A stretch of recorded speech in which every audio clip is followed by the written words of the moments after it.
സകല സൃഷ്ടിക്കും മുമ്പേ നമ്മുടെ തേജസ്സിനായി സകല കരുതലുകളും നടത്തിയ പിതാവായ ദൈവത്തിന് സ്തോത്രവും സ്തുതിയും മഹത്വവും പുകഴ്ചയും ഉണ്ടാകുമാറാകട്ടെ. നമ്മുടെ പാപങ്ങളുടെ പരിഹാരത്തിന് വേണ്ടി ക്രൂശിൽ അറക്കപ്പെട്ട ലോകസ്ഥാപനം മുതൽ അറിയപ്പെട്ടവനും ഈ അന്ത്യകാലത്ത് നമുക്ക് വേണ്ടി വെളിപ്പെട്ടവനുമായ ക്രിസ്തുയേശുവിന്റെ നാമത്തിൽ വന്ദനങ്ങൾ എല്ലാ വിശുദ്ധന്മാർക്കും. കർത്തൃസന്നിധിയോട് നമുക്ക് ചേർന്ന് വരുവാൻ ഒരുമിച്ച് ലഭ്യമായ അവസരത്തിനായിട്ട് സ്തോത്രം ചെയ്യുന്നു. കർത്താവ് എല്ലാവരെയും സഹായിക്കട്ടെ. അവിടെ നമ്മെ ദൈവം പരിപാലിക്കുന്നതിനായി ദൈവത്തിന് സ്തോത്രം. പ്രകൃതിക്ഷോഭങ്ങളാൽ പലരും പലയിടങ്ങളിലും വ്യാകുലപ്പെടുന്നു. കർത്താവ് എല്ലാവരെയും ആശ്വസിപ്പിക്കുകയും സഹായിക്കുകയും ചെയ്യുമാറാകട്ടെ എന്ന് കർത്താവിനോട് പ്രാർത്ഥിക്കുന്നു. ദൈവത്തിന് സ്തോത്രം. ദുഃഖകരമായ ഒരു വാർത്ത നിങ്ങളൊരു പക്ഷേ മാധ്യമങ്ങളിലൂടെ അറിഞ്ഞു കാണുമല്ലോ. ചമ്പയിൽ ഉണ്ടായ അതിശക്തമായ ഉരുൾപൊട്ടലിൽ പഴയ നിയമ പരിഭാഷ പൂർത്തിയാക്കിയ നവദമ്പതികളും മരിച്ചു എന്നുള്ളത് ഹിമാചൽ പ്രദേശിൽ നടന്ന ഈ ഉരുൾപൊട്ടലിലാണ്, ലാൻഡ് സ്ലൈഡിങ്ങിലാണ്. ഇന്നലെ രാവിലെ ആയിരുന്നു എന്നാണ് വാർത്ത വന്നിരിക്കുന്നത്. ആ ദുഃഖിത കുടുംബത്തെ നമുക്ക് പ്രാർത്ഥനയിൽ ഓർക്കാം. അനേകരെ ഇനിയും കർത്താവ് അവിടങ്ങളിലേക്ക് അയക്കട്ടെ. ഇന്നലെ ഞാൻ അറിഞ്ഞത്, എൻ്റെ ഓർമ്മ ശരിയാണെങ്കിൽ, ഏതാണ്ട് ഹിമാചലിൽ എൻ്റെ ഓർമ്മ ശരിയാണെങ്കിൽ 450ഓളം പ്രാദേശിക ഭാഷകളുണ്ടെന്നാണ് ഹിമാചൽ സ്റ്റേറ്റിൽ മാത്രം. അതിൽ മിക്ക ഭാഷകളിലും സ്ക്രിപ്റ്റ് ഇല്ല. അതുകൊണ്ട് തന്നെ ആ ഭാഷകളിൽ ബൈബിളുകളുമില്ല. പൊതുവെ അവർ ഹിന്ദി സംസാരിക്കാറുണ്ടെങ്കിലും പ്രാദേശിക ഭാഷയാണ്. ഓരോ ഗോത്രത്തിൻ്റെയും മറ്റും ഭാഷയാണ് അവർക്ക് നല്ല പരിചയം. പ്രാർത്ഥിച്ചാലും കർത്താവിൻ്റെ വരവിന് മുമ്പ് ജാതികളുടെ പൂർണ്ണസംഖ്യ തികയേണ്ടതിന് അവിടെ നിന്നുള്ളവരെയും കർത്താവ് രക്ഷയിലേക്ക് നയിക്കട്ടെ. അങ്ങനെ കർത്താവിൻ്റെ വേലയിൽ പ്രയോജനപ്പെട്ട ഒരു നവദമ്പതികളാണ് ഉരുൾപൊട്ടലിൽ മരിച്ചതെന്നാണ് നമ്മൾ അറിയുന്നത്. തീർച്ചയായും അതിൽ നമുക്ക് ദുഃഖമുണ്ടെങ്കിലും അവർക്കത് ലാഭമാണല്ലോ. സ്തോത്രം. കർത്താവിനത് മഹത്വമാകട്ടെ. ഇതൊന്നും തന്നെ കർത്താവിൻ്റെ ലക്ഷ്യത്തിനും കർത്താവിൻ്റെ വേലയ്ക്കും തടസ്സമല്ല, വിഘ്നമല്ല എന്നറിഞ്ഞ് നമുക്ക് വീണ്ടും കൊയ്ത്തിന് വേണ്ടി വിശ്വസ്തരായ വേലക്കാരെ അധികം അയക്കുവാൻ കൊയ്ത്തിൻ്റെ യജമാനനോട് പ്രാർത്ഥിക്കാം. ദൈവം നമ്മെ സഹായിക്കട്ടെ. നമ്മൾ പഠിച്ചുകൊണ്ടിരിക്കുന്ന വെളിപ്പാട് പുസ്തകം 21, 22 അധ്യായങ്ങളിലേക്ക് പോവുകയാണ്. നമ്മൾ ഈ വെളിപ്പാട് പുസ്തകത്തെ ഒരു പ്രത്യേക രീതിയിൽ സംബോധന ചെയ്തത് ഓർക്കുന്നുണ്ടാകും. The book of the lamb. The book of the lamb, കുഞ്ഞാടിൻ്റെ പുസ്തകം എന്ന നിലയിൽ. കുഞ്ഞാടിൻ്റെ പുസ്തകം എന്ന നിലയിൽ. അപ്പോൾ കുഞ്ഞാടിൻ്റെ പുസ്തകം എന്ന നിലയിൽ ഈ പുസ്തകത്തെ ആ ഒരു നിലയിൽ തന്നെ വിഭജിച്ചും ഞാൻ കണ്ടിട്ടുണ്ട്. അങ്ങനെ വരുമ്പോൾ ഈ അവസാനത്തെ വിഭജനമാണ് ഇപ്പോൾ നമ്മൾ നോക്കിക്കൊണ്ടിരിക്കുന്ന 21, 22 അധ്യായങ്ങൾ. അവിടെ പറയുന്നത് the wife of the lamb introduced. കുഞ്ഞാടിൻ്റെ കാന്തയെ പരിചയപ്പെടുത്തുന്നതാണ് നാം ഇവിടെ കാണുന്നത്. ഈ 2 അധ്യായങ്ങളിലായിട്ട് അങ്ങനെ ഒരു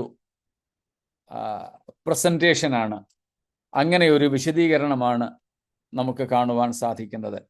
എനിക്ക് തോന്നുന്നു നമ്മുടെ പഠനത്തിൻ്റെ തുടക്ക സമയത്ത് ഞാൻ ആ കാര്യം ആ നിലയിൽ ഒരു വിഭജനത്തെക്കുറിച്ചും കൂടെ പറഞ്ഞിരുന്നുവെന്ന്. ഏതാണ്ട് 29ഓളം തവണ യോഹന്നാൻ യേശുക്രിസ്തുവിനെ ഈ പുസ്തകത്തിനകത്ത് ദൈവത്തിൻ്റെ കുഞ്ഞാട് എന്ന് സംബോധന ചെയ്യുന്നുണ്ട്. പ്രത്യേകിച്ച് എടുത്തു പറഞ്ഞാൽ ഏതാണ്ട് 28ഓളം പ്രാവശ്യം തന്നെ, 29 പ്രാവശ്യം കുഞ്ഞാട് എന്നുണ്ട്. എന്നാൽ ക്രിസ്തുവിനെ ഏതാണ്ട് 28ഓളം തവണയാണ് കുഞ്ഞാടെന്ന് വിശേഷിപ്പിച്ചിരിക്കുന്നത്. ആ നിലയിലാണ് നാം ഈ അവസാന ഭാഗത്തേക്ക് വരുമ്പോൾ the wife of the lamb introduced എന്ന് നാം കാണുന്നത്, അല്ലെങ്കിൽ അങ്ങനെ നമുക്ക് പറയാനായിട്ട് സാധിക്കുന്നത്. കുഞ്ഞാടിൻ്റെ കാന്തയെ, കുഞ്ഞാടിൻ്റെ ഭാര്യയെ ഇവിടെ പരിചയപ്പെടുത്തുന്നു. അതാണല്ലോ നാം അതിൻ്റെ 9ാമത്തെ വാക്യത്തിലൊക്കെ വായിച്ചത്. സ്തോത്രം. അതുപോലെ 2ാമത്തെ വാക്യത്തിലും സമാനമായ ഒരു പ്രയോഗം നമുക്ക് കാണുവാനായിട്ട് സാധിക്കും. എന്നാൽ അവിടെ കുഞ്ഞാടിൻ്റെ കാന്ത എന്നില്ല, എന്നാൽ മണവാളന് വേണ്ടി തന്നെത്താൻ ഒരുക്കി അല്ലെങ്കിൽ ഒരുക്കപ്പെട്ടിരിക്കുന്ന, അലങ്കരിക്കപ്പെട്ടിരിക്കുന്ന ഒരു മണവാട്ടിക്ക് തുല്യയായി പുതിയ യെരുശലേം എന്ന വിശുദ്ധ നഗരം സ്വർഗത്തിൽ നിന്ന്, അതെ, ദൈവത്തിൻ്റെ സന്നിധിയിൽ നിന്ന് തന്നെ ഇറങ്ങുന്നതായിട്ട് നാം കാണും. For here the lamb, the wife or the bride of the lamb is introduced. These 21 and 22. 9ാമത്തെ വാക്യം ഒന്നും കൂടെ നമുക്ക് വായിക്കാം. Verse 9. അന്ത്യബാധ 7 നിറഞ്ഞ 7 കലശമുണ്ടായിരുന്ന 7 ദൂതന്മാരിൽ ഒരുത്തൻ വന്ന് എന്നോട്, വരിക, കുഞ്ഞാടിന്റെ കാന്തയായ മണവാട്ടിയെ കാണിച്ചു തരാം എന്ന് പറഞ്ഞു. കുഞ്ഞാടിൻ്റെ കാന്തയായ മണവാട്ടിയെ കാണിച്ചു തരാം. ഇപ്പൊ നാം ഈ ഭാഗങ്ങളിൽ നിന്ന് കാണുന്നത് പുതിയ യെരുശലേം എന്ന വിശുദ്ധ നഗരത്തെക്കുറിച്ചാണ്. ആ പുതിയ യെരുശലേം എന്ന വിശുദ്ധ നഗരത്തെ സംബോധന ചെയ്തിരിക്കുന്നത് കുഞ്ഞാടിൻ്റെ കാന്ത അല്ലെങ്കിൽ കാന്തയായ മണവാട്ടി എന്നാണ്. സ്തോത്രം. അപ്പോ അതുകൊണ്ടാണ് നാം ഇവിടെ കുഞ്ഞാടിൻ്റെ കാന്ത അല്ലെങ്കിൽ ഭാര്യ, wife or the bride of the lamb എന്ന് കാണിക്കുന്നത്.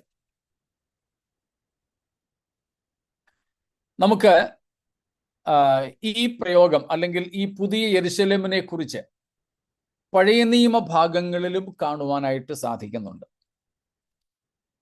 So we can see, we have references about this New Jerusalem even in the Old Testament, but most of those references are in relation with the millennial kingdom of Christ, and therefore many interpreters misinterpret or misunderstand that this New Jerusalem was or is or will be, okay, the new millennial kingdom of Christ.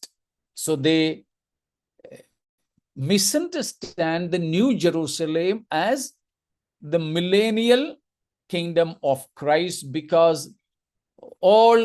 most of these portions are very much clinging to the millennial passages. യേശുക്രിസ്തുവിന്റെ 1000 ആണ്ട് വാഴ്ചയോടുള്ള ബന്ധത്തിൽ പറഞ്ഞിരിക്കുന്ന വേദഭാഗങ്ങളിൽ പുതിയ യെരുശലേമിനെ കുറിച്ചുമുള്ള പരാമർശങ്ങൾ കാണുന്നു. അതുകൊണ്ട് പല വേദ വ്യാഖ്യാതാക്കളും അല്ലെങ്കിൽ പഠിതാക്കളും പുതിയ യെരുശലേമിനെ യേശുക്രിസ്തുവിന്റെ സഹസ്രാബ്ദ രാജ്യമായിട്ട് തെറ്റിദ്ധരിച്ചിട്ടുണ്ട്. ഒന്ന് രണ്ട് ഭാഗങ്ങളൊന്ന് നോക്കിക്കോളൂ. ഐശയ 65:17, യെശയ്യ 65:17 വാക്യം. ഇതാ ഞാൻ പുതിയ ആകാശവും പുതിയ ഭൂമിയും സൃഷ്ടിക്കുന്നു, മുമ്പിലത്തേവ ആരും ഓർക്കുകയില്ല, ആരുടെയും മനസ്സിൽ വരികയുമില്ല. ക്രിസ്തുവിന്റെ സഹസ്രാബ്ദവുമായി ബന്ധപ്പെട്ട് പുതുവാന ഭൂമികളെ കുറിച്ച് നമുക്ക് ഈ ഭാഗങ്ങളിൽ കാണാം. 66:22, 66:22. ഞാൻ ഉണ്ടാക്കുന്ന പുതിയ ആകാശവും പുതിയ ഭൂമിയും എന്റെ മുമ്പാകെ നിലനിൽക്കുന്നത് പോലെ നിങ്ങളുടെ സന്തതിയും നിങ്ങളുടെ പേരും നിലനിൽക്കും. So these portions we see new heavens, new earth. All these portions are in continuation or mixed up with the millennial thoughts or promises. യേശുക്രിസ്തുവിന്റെ 1000 ആണ്ട് വാഴ്ചയിലെ രാജ്യം അഥവാ ഈ ഭൂമിയിൽ ക്രിസ്തു സ്ഥാപിക്കുന്ന മശിഹൈക രാജ്യവുമായി ബന്ധപ്പെട്ടോ അനുബന്ധമായിട്ടോ ആണ് ഈ പുതുവാന ഭൂമികളെ കുറിച്ചുള്ള പരാമർശങ്ങൾ, വാഗ്ദത്തങ്ങൾ ഉള്ളത് എന്നതുകൊണ്ട് ക്രിസ്തു ഭരിക്കുന്ന 1000 ആണ്ട് വാഴ്ചയാണ് ഇതെന്ന് തെറ്റിദ്ധരിച്ചു പോകുന്നു. അങ്ങനെയല്ല എന്നുള്ളത് നാം മനസ്സിലാക്കണം. നമുക്ക് അറിയാവുന്ന 2 പത്രോസ് 3:10 മുതൽക്കുള്ള വാക്യങ്ങൾ. 2 Peter chapter 3 verses from 10. We can just read 13th verse, 13ാമത്തെ വാക്യം വായിച്ചിട്ടുള്ളതാണെങ്കിലും ഒന്നും കൂടെ. എന്നാൽ നാം അവൻ നീതി വസിക്കുന്ന പുതിയ ആകാശത്തിനും പുതിയ ഭൂമിക്കുമായിട്ട് കാത്തിരിക്കുന്നു. നമ്മൾ നീതി വസിക്കുന്ന പുതിയ ആകാശത്തിനും പുതിയ ഭൂമിക്കുമായിട്ട് കാത്തിരിക്കുന്നു എന്ന് ഇവിടെ വായിക്കുന്നു. സ്തോത്രം. അതുപോലെ വെളിപ്പാട് 3:12 വാക്യവും കൂടെ, 3:12 റെവലേഷൻ. ജയിക്കുന്നവനെ ഞാൻ എന്റെ ദൈവത്തിന്റെ ആലയത്തിൽ ഒരു തൂണാക്കും, അവൻ ഒരിക്കലും അവിടെ നിന്ന് പോവുകയില്ല.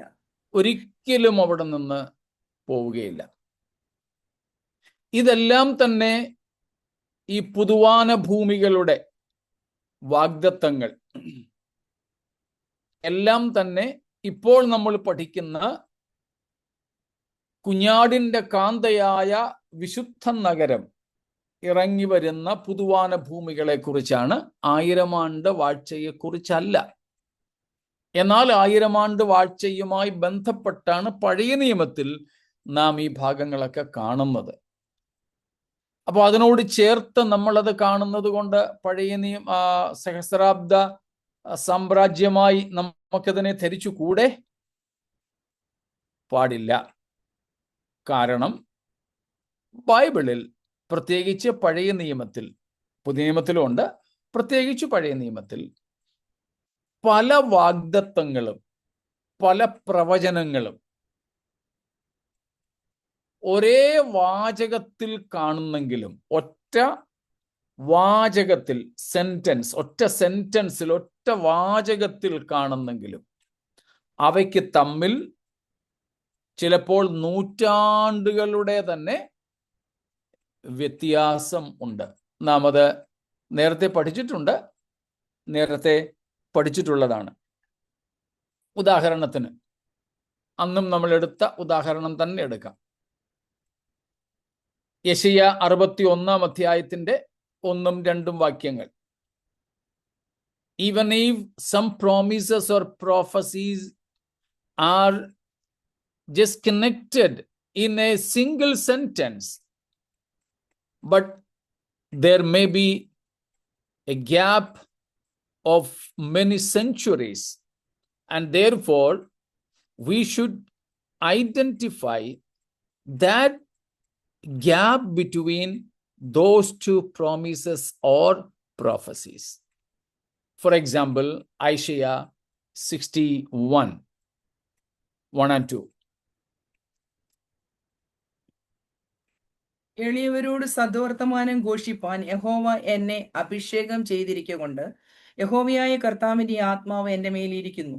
ഹൃദയം തകർന്നവരെ മുറിവെട്ടാനും തടവുകാർക്ക് വിടുതലും ബദ്ധന്മാർക്ക് സ്വാതന്ത്ര്യം അറിയിപ്പാനും യഹോവയുടെ പ്രസാദ വർഷവും നമ്മുടെ ദൈവത്തിന്റെ പ്രതികാര ദിവസവും പ്രസിദ്ധമാക്കുവാനും. കണ്ടോ?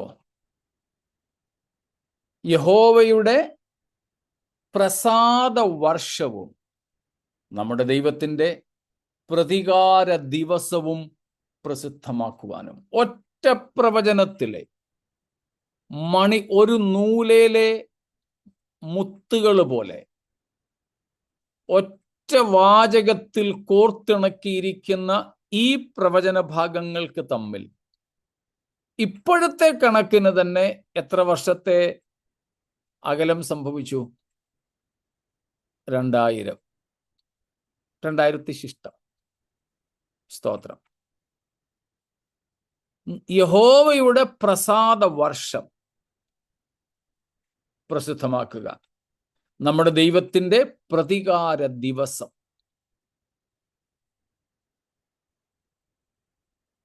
ദൈവത്തിന്റെ പ്രസാദ വർഷം എന്ന് പറയുന്നത് കർത്താവായ യേശുക്രിസ്തുവിൽ കൂടെ മാനവജാതിക്ക് സൗജന്യമായി ലഭിച്ച രക്ഷയെക്കുറിച്ചും സകല മനുഷ്യർക്കും രക്ഷാകരമായി ഉദിച്ച ദൈവകൃപയെക്കുറിച്ചുമാണ്. അത് കർത്താവായ യേശുവിൻ്റെ ഒന്നാമത്തെ ഭൂമിയിലേക്കുള്ള വരവ് മുതൽ തുടങ്ങി ഇന്നും ദൈവത്തിന്റെ പ്രസാദ വർഷത്തെപ്പറ്റി പ്രസംഗിക്കുകയാണ് നാം. എന്നാൽ ഇതുവരെ കർത്താവിന്റെ പ്രതികാര ദിവസം വന്നില്ല. ന്യായവിധി നാൾ അതെന്ന് വരുമെന്നറിയില്ല. ഇന്ന് അത് സംഭവിച്ചാലും അവയ്ക്ക് തമ്മിൽ 2000-ൽ പരം വർഷത്തെ വിടവ് വന്നിട്ടുണ്ട്. പക്ഷേ അത് പറഞ്ഞിരിക്കുന്നതോ ഒറ്റ വാചകത്തില.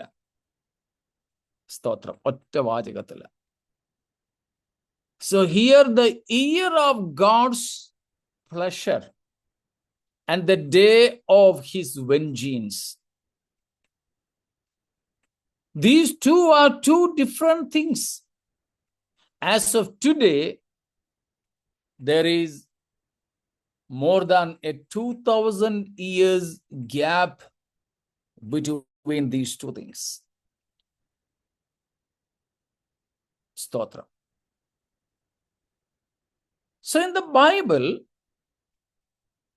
especially in the Old Testament prophecies, we see a gap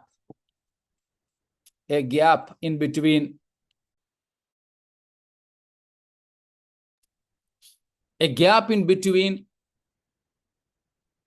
prophecies, may be connected in a single sentence.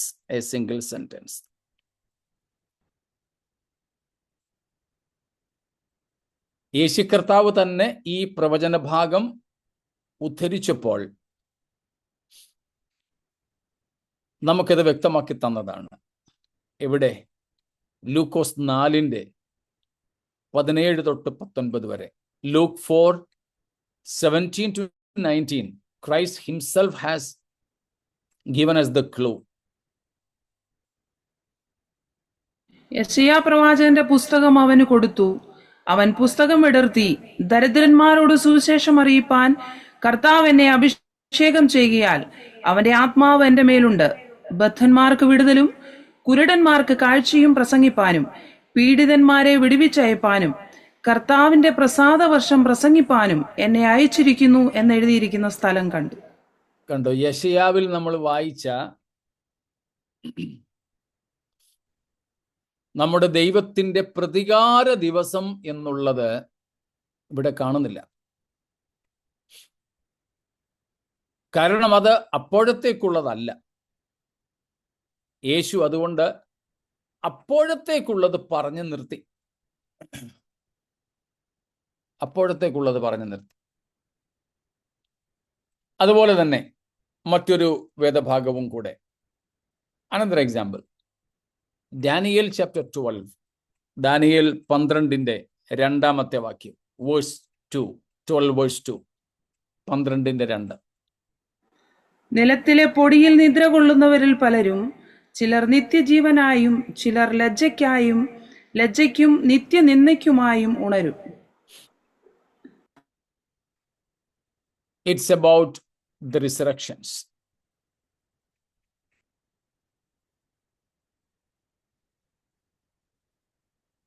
നിലത്തിലെ പൊടിയിൽ നിദ്ര കൊള്ളുന്നവരിൽ പലരും ചിലർ നിത്യജീവനായിട്ടും ചിലർ ലജ്ജയ്ക്കും നിത്യനിന്ദയ്ക്കുമായിട്ടും. ഈ 2 ഉയർപ്പുകൾ തമ്മിലും എത്ര വർഷത്തെ ഗ്യാപ്പുണ്ട്? കുറഞ്ഞത് 1007. അതെ, കുറഞ്ഞത് 1007. നീ റൗണ്ട് ഫിഗർ ഇട്ടങ്ങ് വിളിച്ചാലും ശരി, 1000 കൊല്ലം.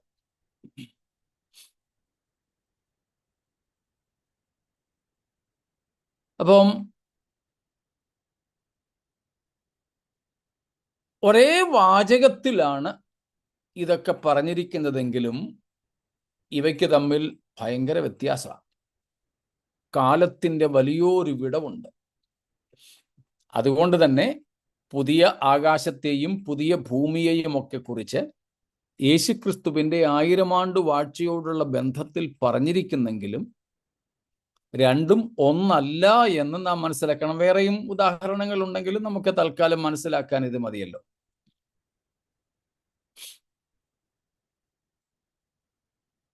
അതുകൊണ്ട് പഴയ നിയമത്തിലും പുതുവാന ഭൂമികളെ കുറിച്ചുള്ള പ്രവചനങ്ങൾ, വാഗ്ദത്തങ്ങൾ നമുക്കുണ്ട്. അതുപോലെ പുതിയ യെരുശലേം എന്ന നഗരത്തെക്കുറിച്ചുള്ള വാഗ്ദത്തവും ദർശനവും ഒക്കെ കൂടെ നമുക്ക് പഴയ നിയമത്തിലും കാണുവാനായിട്ട് സാധിക്കും. Even in the Old Testament we see the promises not only about the new heavens and the new earth, but also about the new city, the new Jerusalem.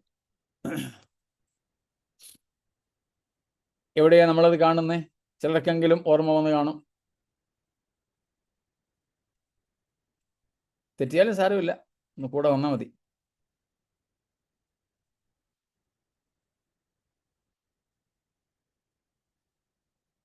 എബ്രായ ലേഖനം 11-ാമത്തെ അധ്യായം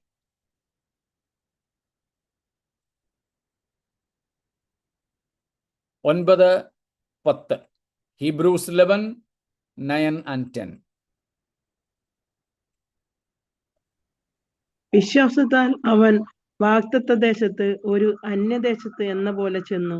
വാഗ്ദത്തത്തിന് കൂട്ടവകാശികളായ ഇസ്ഹാക്കിനോടും യാക്കോബിനോടും കൂടെ കൂടാരങ്ങളിൽ പാർത്തുകൊണ്ട് ദൈവം ശില്പിയായി നിർമ്മിച്ചതും അടിസ്ഥാനമുള്ളതുമായ നഗരത്തിനായി കാത്തിരുന്നു. സ്തോത്രം. അബ്രഹാമിന്റെ കാര്യമാണ്. യഹൂദ ജാതിയുടെ ഫോർമേഷൻ, യഹൂദ ജാതിയുടെ രൂപീകരണത്തിന്റെ ആദ്യ ഘട്ടങ്ങൾ. പുതിയ യെരുശലേം എന്ന ഒരു പേരവിടെ കാണുന്നില്ല, പക്ഷേ ഇത് പുതിയ യെരുശലേമിനെ കുറിച്ചാണ് പറഞ്ഞിരിക്കുന്നത്.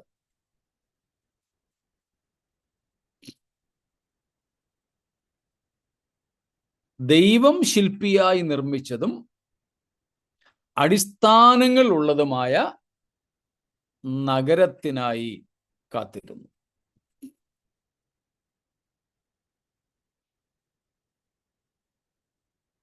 അപ്പോൾ പുതിയ യെരുശലേം എന്ന ആശയവും പുതിയ ആകാശം, പുതിയ ഭൂമി എന്നുള്ളതും പുതിയ നിയമത്തിൽ മാത്രമല്ല, പഴയ നിയമത്തിലുമുണ്ട് എന്ന് ഒന്ന് സൂചിപ്പിച്ചു എന്ന് മാത്രം. അത് പലതും സാധാരണ വേദപുസ്തക പ്രവചനങ്ങളെ പോലെ കൂട്ടുപിണഞ്ഞു കിടക്കുന്നു.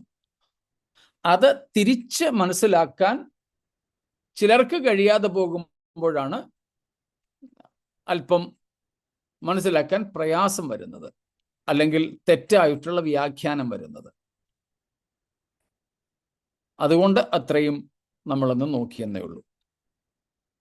So the idea of the new heavens, the new earth, and the new Jerusalem is very much clear even in the Old Testament. But they were not that, what do you say, crystal clear there in the Old Testament as we have in the book of Revelation, last chapters.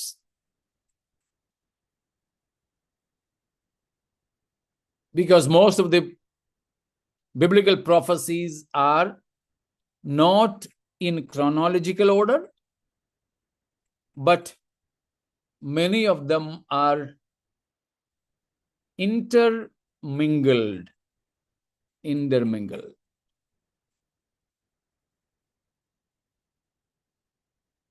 ഇത്രയും പറഞ്ഞ കാര്യങ്ങൾ കഴിഞ്ഞ ദിവസങ്ങളിൽ നമ്മൾ ചിന്തിച്ചതിലോ എന്തെങ്കിലും ചോദ്യങ്ങൾ ഉണ്ടെങ്കിൽ ചോദിച്ചാട്ടെ.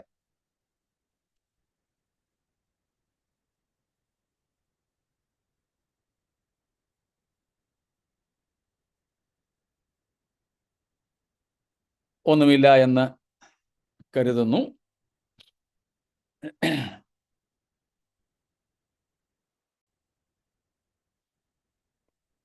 ഇനി സഹസ്രാബ്ദ ഭൂമിയും സഹസ്രാബ്ദ ആകാശവും സഹസ്രാബ്ദ യെരുശലേമും ഇപ്പോൾ നമ്മൾ പഠിച്ചുകൊണ്ടിരിക്കുന്ന പുതിയ ആകാശ ഭൂമി യെരുശലേമുകളിൽ നിന്ന് വ്യത്യസ്തമാണ് എന്നെങ്ങനെ തെളിയിക്കാം? ഇപ്പൊ ഒരാള് പറയുക, അല്ല, നിങ്ങൾ പറയുന്നത് പോലെ അല്ല, ഇവിടെ പറഞ്ഞിരിക്കുന്ന പുതിയ ആകാശവും പുതിയ ഭൂമിയും ഒക്കെ തന്നെ ആയിരുന്നു, അല്ലെങ്കിൽ ആയിരിക്കും യേശുക്രിസ്തുവിന്റെ സഹസ്രാബ്ദ ആകാശവും ഭൂമിയും. യേശു ഭരിക്കുന്ന സഹസ്രാബ്ദ യെരുശലേമിനെ കുറിച്ചാണ് ഈ പറഞ്ഞിരിക്കുന്നത് എന്നൊരാൾ പറഞ്ഞാൽ നമുക്ക് അതങ്ങനെ അല്ല എന്ന് ഒന്ന് പറയാനെങ്കിലും പറ്റുന്ന കാര്യം എന്തെങ്കിലും ഉണ്ടോ? തെളിയിച്ചു കൊടുക്കാൻ.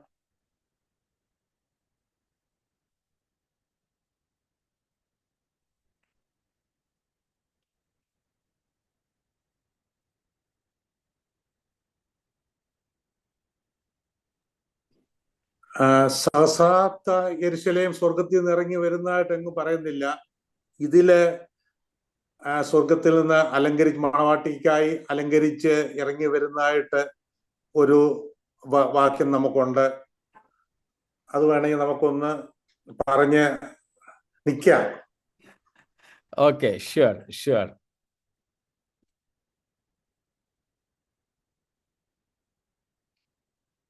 അല്പം കൂടെ സ്ട്രോങ് ആയ ഒരു കാര്യം കൂടെങ്കിലും പറയാൻ പറ്റും. മൂലപദാർത്ഥങ്ങൾ കത്തി എഴുതിയത്തില്ലേ? മൂലപദാർത്ഥങ്ങൾ കത്തി എഴുതിയുമല്ലോ. അതെ, അതും സംഭവിച്ചിട്ടില്ല.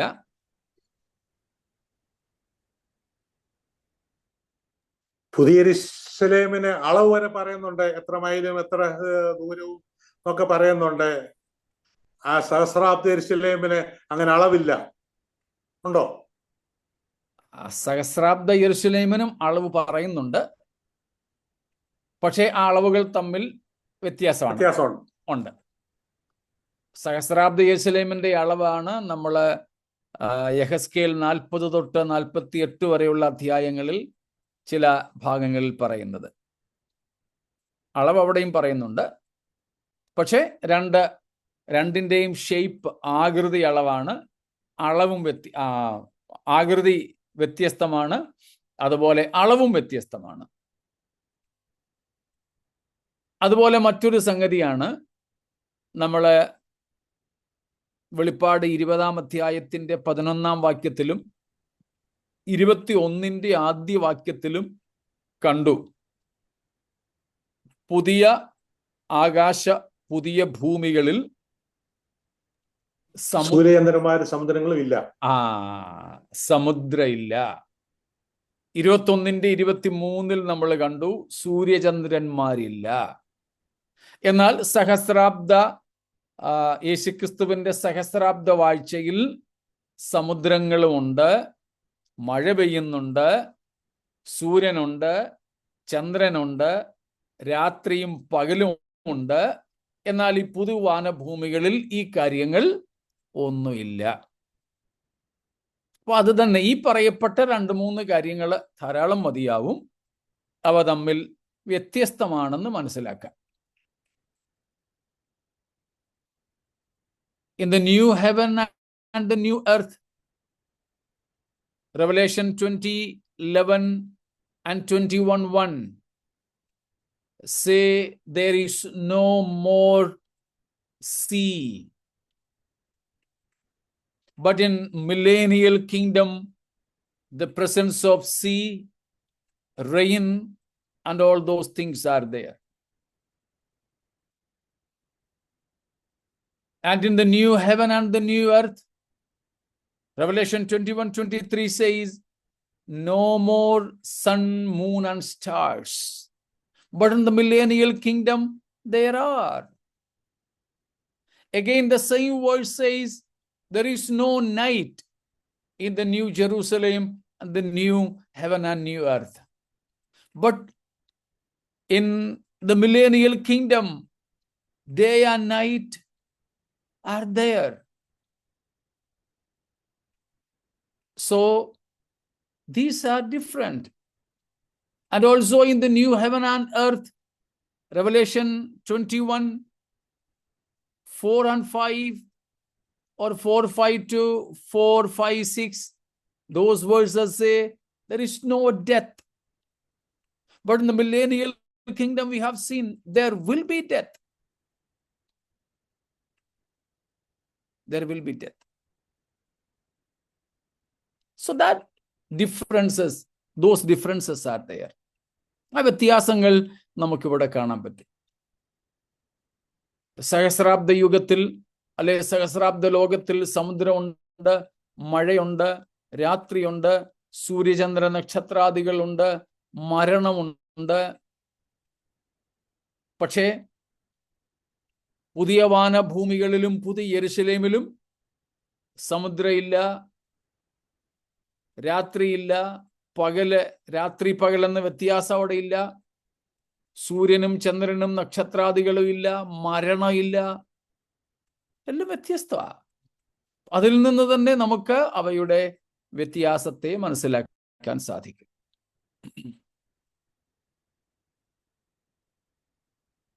ഇത്രയും വ്യക്തമായിരിക്കുമല്ലോ.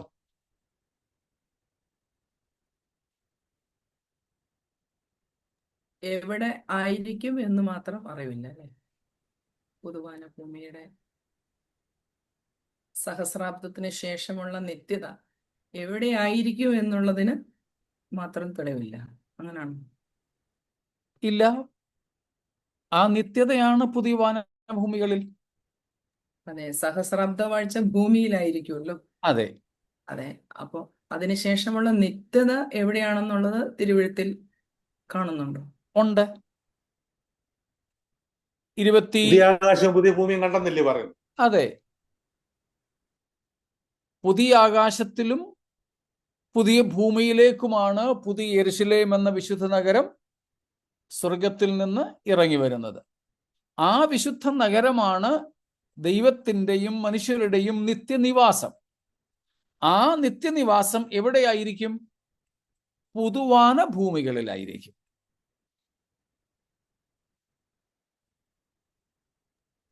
എന്നാൽ സഹസ്രാബ്ദ വാഴ്ച ഈ ഭൂമിയിലായിരിക്കും.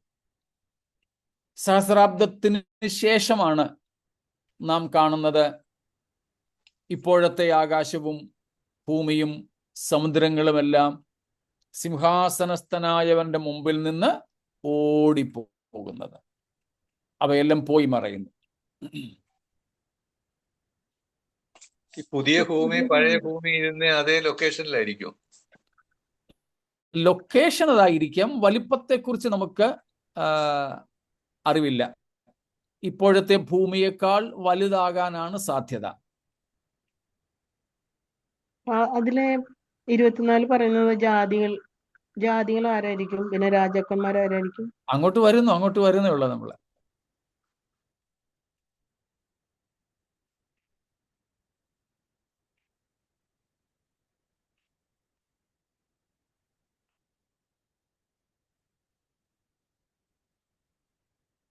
അപ്പൊ ഭൂമിയുടെ, ആകാശത്തിന്റെ ഒക്കെ ലൊക്കേഷൻ ഇതൊക്കെ തന്നെയാകാനാണ് സാധ്യത. ഇന്നുള്ള പല സമുദ്രമില്ലാത്തതുകൊണ്ട് അല്ല, പുതിയ സമുദ്രം ഇല്ലാത്തതുകൊണ്ട് ആ സ്ഥലം കൂടെ ഉപയോഗിക്കാമായിരിക്കുമല്ലോ. അതെ, നമ്മുടെ മാനുഷിക ഭാഷ ചിന്തിച്ചാല്. അതെ, അതാണ് വലിപ്പത്തിന്റെ കാര്യം ഞാൻ പറഞ്ഞത്. വലിപ്പം ഒരുപക്ഷെ ഇപ്പോഴത്തേതിനേക്കാൾ കൂടുതൽ കണ്ടേക്കാം. ഇനിയും ഭൂമിയുടെ മൊത്തമായ വലിപ്പം ഇല്ലെങ്കിലും കര കൂടുതലായിരിക്കും, മൊത്തം കരയായിരിക്കും എന്നതുകൊണ്ട് അതുകൊണ്ട് ഒരു അഭിപ്രായമുണ്ട്. അന്ന് അത് ഒരു സർക്കുലർ ആയിരിക്കും എന്ന്, ഒരു വൃത്താകൃതിയിലുള്ളതായിരിക്കും. ഗോളം ആണല്ലോ ഇന്ന്, എന്നാൽ അന്ന് അത് ഗോളമാകാൻ ഒരുപക്ഷെ സാധ്യതയില്ല. അത് വൃത്താകൃതിയിലുള്ളതായിരിക്കും. അതിലെ ദിശകളെക്കുറിച്ചും ഒക്കെ പറയുന്നു. ആ ഭാഗത്തേക്ക് നമുക്ക് പിന്നീട് വരാം. അപ്പം പുതിയ ആകാശം, പുതിയ ഭൂമി, പുതിയ യെരൂശലേം പഴയ നിയമത്തിലും നാം കാണുന്നുണ്ട്, ഭാവിയിൽ സ്ഥാപിക്കുവാനിരിക്കുന്നതായിട്ട്. ഇന്നത്തേതിൽ നിന്നും ഒത്തിരി വ്യത്യാസങ്ങൾ അന്നത്തേതിലുണ്ടാകും. ഇന്നുള്ള പല പ്ലാനറ്റ്സും ഗ്രഹങ്ങളും അന്ന് കാണില്ല, അന്ന് അതിൻ്റെ ആവശ്യമില്ല. ഇന്ന് ഭൂമിയെ ഇന്നത്തെ അവസ്ഥയിൽ നിലനിർത്തുവാൻ, ഇന്നത്തെ ആവാസ വ്യവസ്ഥയിൽ നിലനിർത്തുവാൻ പല വാതകങ്ങളും മറ്റു പല ക്രമീകരണങ്ങളും ഒക്കെ ഉണ്ട്. നമ്മൾ നേരത്തെ ചോദിച്ചതുപോലെ നിത്യതയിൽ മൃഗങ്ങൾ കാണുമോ? പക്ഷി മൃഗാദികളുടെയോ ഒന്നും ആവശ്യം അവിടെ കാണില്ല. കാരണം ഈ ഭൂമിയുടെ സന്തുലിതാവസ്ഥ നിലനിർത്തുന്നതിനാണ് ഇപ്പോഴത്തെ ആവാസ വ്യവസ്ഥ. ഈ ജീവജാലങ്ങളെല്ലാം ഇങ്ങനെ ഒന്നൊന്നിനെ തിന്ന് ഒന്നൊന്നിനെ ആശ്രയിച്ച് കഴിയുന്നത്. അങ്ങനെയുള്ള യാതൊന്നും അവിടെ ഇല്ലാത്തത് കൊണ്ട് ഇന്നത്തെ ഭൂമിയിലെ പല വ്യവസ്ഥിതികളും പല സിസ്റ്റംസും അവിടെ ഉണ്ടാവില്ല. സമുദ്രം ഉൾപ്പെടെ അതുകൊണ്ടാണ് വേണ്ടാത്തത്. അതുകൊണ്ട് ഇന്നത്തേതിൽ നിന്നും ആകൃതിയിലും വലിപ്പത്തിലും ഒക്കെ ഒരുപക്ഷെ വ്യത്യാസം ഉണ്ടാകാം. അതേക്കുറിച്ചൊന്നും ബൈബിൾ നമ്മോട് പറയുന്നില്ല. അതൊക്കെ പിന്നെ നമ്മുടെ ജിജ്ഞാസയുടെ ഭാഗമാണ്. അതിൽ തെറ്റൊന്നുമില്ല അങ്ങനെ സംശയിക്കുന്നതിലോ ചിന്തിക്കുന്നതിലോ. അത് നമുക്ക് ദൈവം തന്നിട്ടുള്ള ഒരു ബുദ്ധിയുടെ ഉപയോഗമെന്ന് മാത്രമേ ഉള്ളൂ. എന്നാൽ അതൊന്നും നമ്മളെ ദൈവത്തെ അവിശ്വസിക്കുന്നവരാക്കി തീർക്കരുതെന്ന് മാത്രമേ ഉള്ളൂ.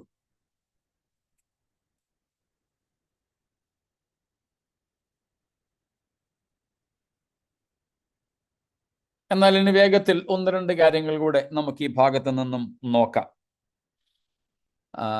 It's about the habitation. It's about the habitation. അതായത് കുഞ്ഞാടിൻ്റെ കാന്ത, the wife of the lamb, the bride of the lamb, her habitation. ഈ കുഞ്ഞാടിൻ്റെ കാന്തയുടെ താമസത്തെക്കുറിച്ച്, നിവാസത്തെക്കുറിച്ച് നമുക്ക് ഇവിടെ എന്താണ് പറയുന്നത് എന്നാണ് നോക്കാൻ സാധിക്കുന്നത്. അതാണ് മൊത്തമായിട്ട് നമുക്ക് ഈ 2 അധ്യായങ്ങളെ കാണാൻ സാധിക്കുക. ഈ 2 അധ്യായങ്ങൾ 21, 22. It's the fabulous city. നമ്മുടെ വർണ്ണനാതീതമായ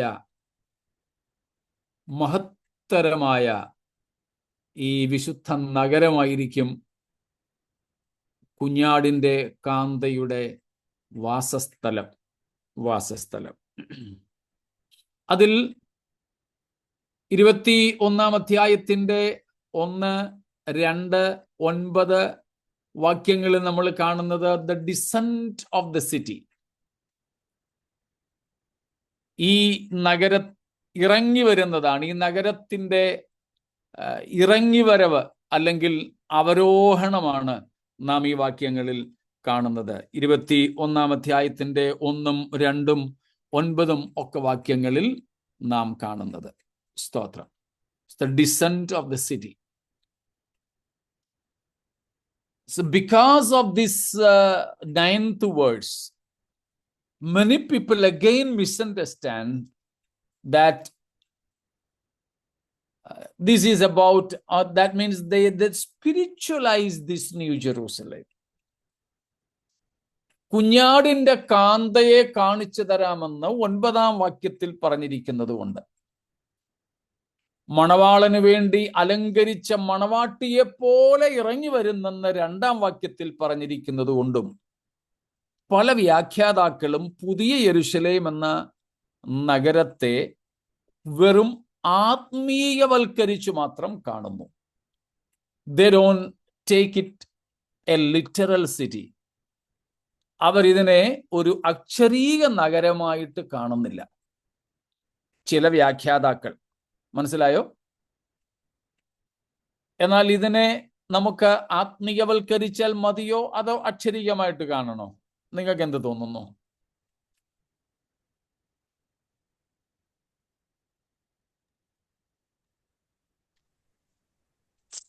അക്ഷരീയമായിട്ട് കാണാം. സ്തോത്രം.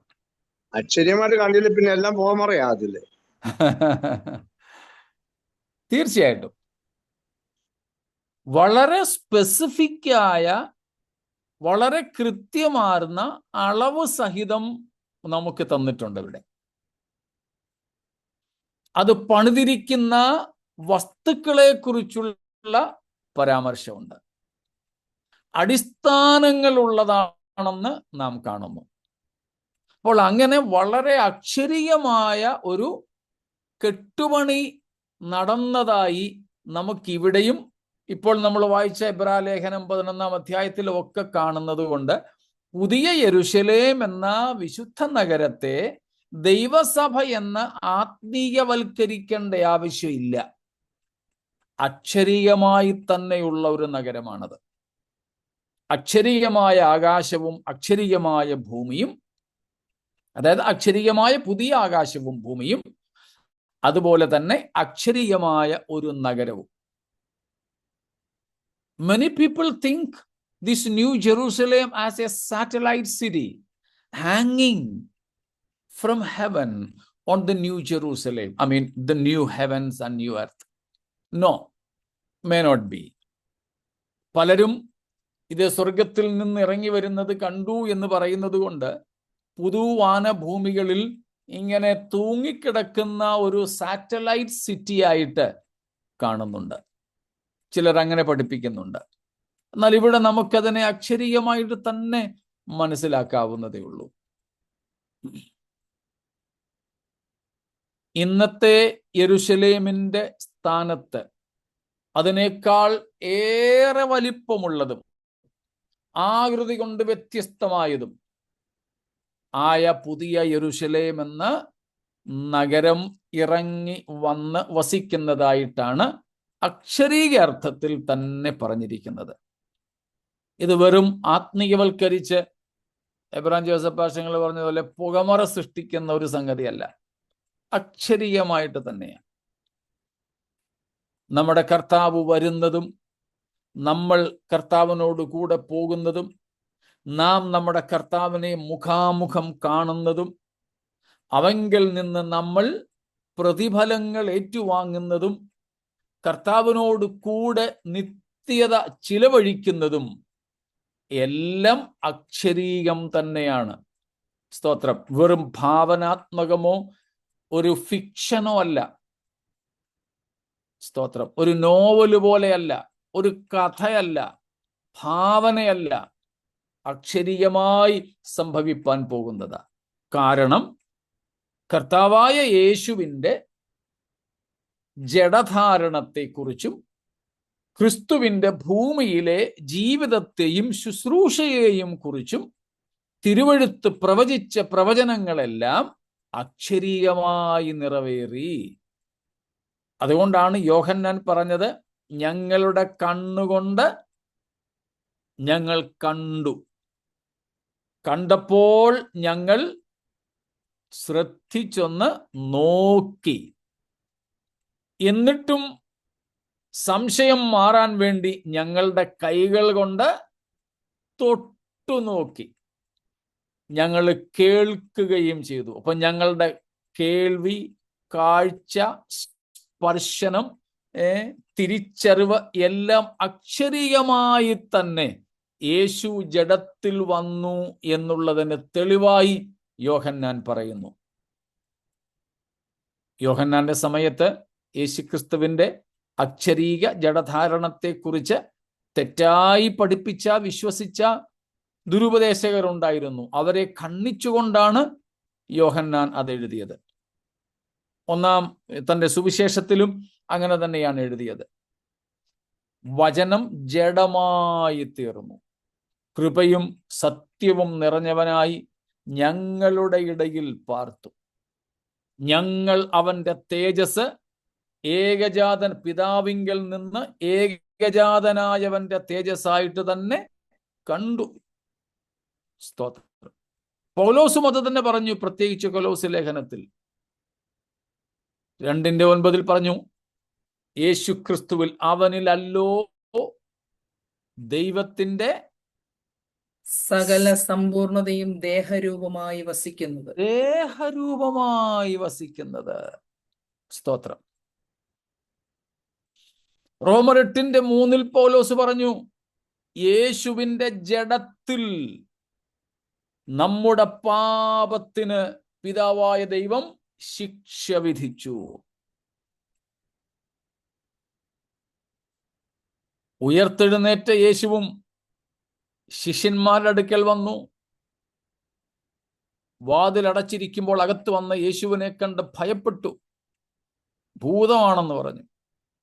കർത്താവ് പറഞ്ഞു, വാ, തൊട്ട് നോക്കിക്കേ, ഭൂതത്തിന് ഇതുപോലെ അസ്ഥിയും മാംസവും ഒക്കെ ഉണ്ടോ?